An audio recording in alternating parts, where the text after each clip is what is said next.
O episódio de hoje começa com os rebeldes da base principal do exército revolucionário em desespero. Eles receberam um pedido urgente de ajuda de um país aliado que estava sendo dizimado. Porém, Ivankov teve que recusar o pedido, pois estavam ocupados transportando os feridos de Goa. Foi nesse momento que Kuma apareceu e anunciou que iria para o campo de batalha. Ivankov ficou preocupado e tentou impedi-lo, já que o urso gigante ainda não estava totalmente no controle de suas emoções após o que havia acontecido com Ginny. Mas Kuma não deu ouvidos e se teletransportou diretamente para a luta. Ele chegou ao campo de batalha como um meteoro, com os olhos transbordando de raiva. Suas memórias voltaram ao momento em que descobriu que Ginny havia sido sequestrada por um dragão celestial e levada em um navio do governo para se tornar esposa daqueles vermes nojentos. Movido pela fúria, Kuma começou a distribuir socos devastadores, mandando inimigos voarem pelos ares. O poder de Kuma era impressionante. Ele usou um ursa-choque tão devastador que mandou metade da cidade pelos ares. Sozinho, conseguiu virar o jogo da batalha, e os soldados comemoraram pensando que a guerra de 3 anos finalmente havia acabado, graças ao exército revolucionário. Mas Kuma só conseguia pensar em Ginny. Kuma ligou para Dragon informando que pegaria um barco e voltaria para casa. 2 anos se passaram, e vemos uma cena tocante. Uma mulher de cabelo rosa em um navio com uma criança chorando. A menina parou de chorar e começou a rir quando tocou as pedras azuis no rosto da mãe. A mulher, chamando a garota de Bonnie, disse que finalmente haviam chegado. Ivankov correu para contar a Kuma que receberam uma ligação de Ginny. Os dois ficaram emocionados ao ouvir as vozes um do outro. Ginny disse que havia conseguido voltar, e eles quase soltaram fogos de artifício de tanta alegria. Mas então ela revelou a verdade cruel. Estava doente e havia sido descartada pelo dragão celestial. Kuma, confuso, perguntou onde ela estava, mas Ginny disse que havia ligado apenas para se despedir, pois não duraria muito mais tempo. Kuma desabou ao ouvir essas palavras, enquanto ela agradecia toda a bondade dele. Ginny implorou para que ele não fosse vê-la. Ninguém entendia o que estava acontecendo quando Kuma saiu correndo, gritando que só havia um lugar onde ela poderia ter voltado. Antes de desligar, Ginny pediu para Dragon e Ivankov cuidarem de Kuma, pois ele era bondoso demais. Ela disse que o amaria para sempre. Naquele momento, Kuma voava mais rápido que qualquer coisa, direto para a igreja deles. Ele invadiu o local perguntando onde Ginny estava, mas a encontrou deitada no chão. Quando perguntou o que havia acontecido com ela, uma senhora idosa explicou que Ginny havia voltado coberta de cristais.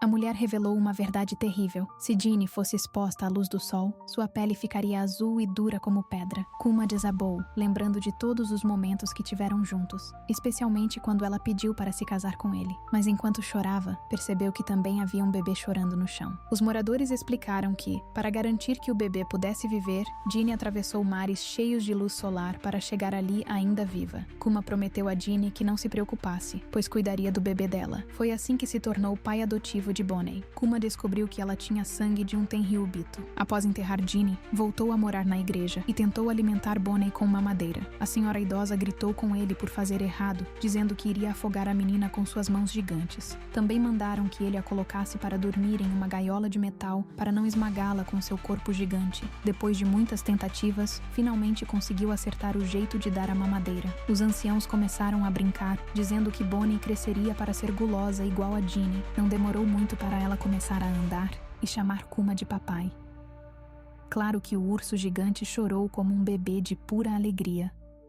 O tempo passou e Bonnie crescia rapidamente, comendo muito e ficando com os vizinhos enquanto Kuma ia para a guerra. Mas ele sempre voltava para cumprir a promessa de proteger Bonnie. Lutou lado a lado com o exército revolucionário e até ajudou a treinar Sabo.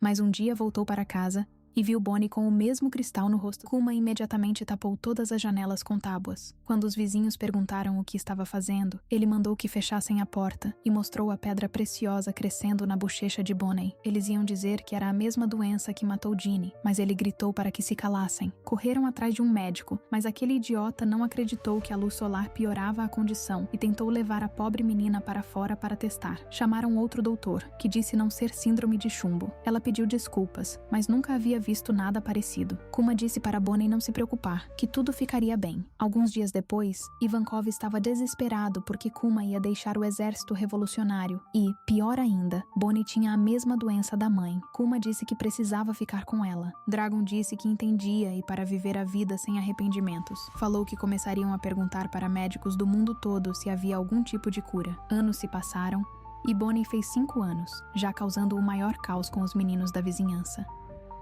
Mas eles estavam chamando ela de vampira e ficavam do lado de fora da igreja, já que ela não podia pisar na luz do sol. Um deles levou um chute voador direto para o reino das sombras por ser atrevido demais.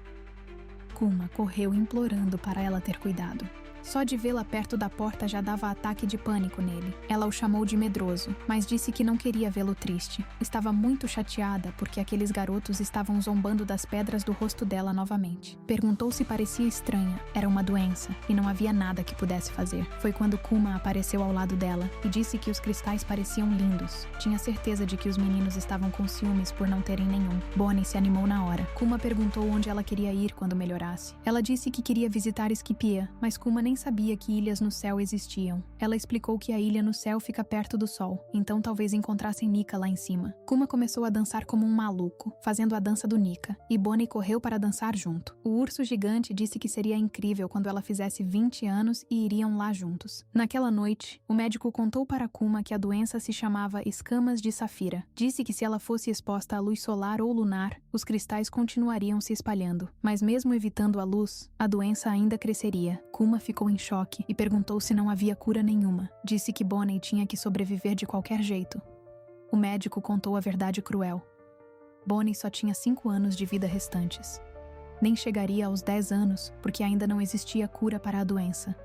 Kuma caminhava para casa pensando que aquilo não podia ser real. Ela estava crescendo forte e feliz. Não podia aceitar que não havia jeito de consertar isso. Mas quando chegou em casa, Bonnie pulou e quase o matou de susto. Disse que ela deveria estar dormindo, mas ela falou que ouviu algo sobre 10 anos. Kuma não podia contar a verdade, então disse que seria curada quando fizesse 10 anos. Ela ficou animada e perguntou se viajariam juntos quando completasse 10. Ele disse que claro que sim. Mais um ano passou e o pesadelo voltou para o reino Sorbet. Os anciãos correram para a igreja gritando que o rei Beori havia voltado depois de 16 anos. Aquele demônio retornara para assombrar o reino novamente. Ele estava ameaçando queimar vivos todos que estavam atrapalhando o reino. Aquele monstro já havia começado a cortar civis, como se já não fosse ruim o suficiente. Se vocês já estão animados e querem que eu lance o próximo episódio assim que sair, comentem One Piece. Quebrem o like e se inscrevam para ajudar a bater 1000 inscritos. Espero vê-los no próximo vídeo.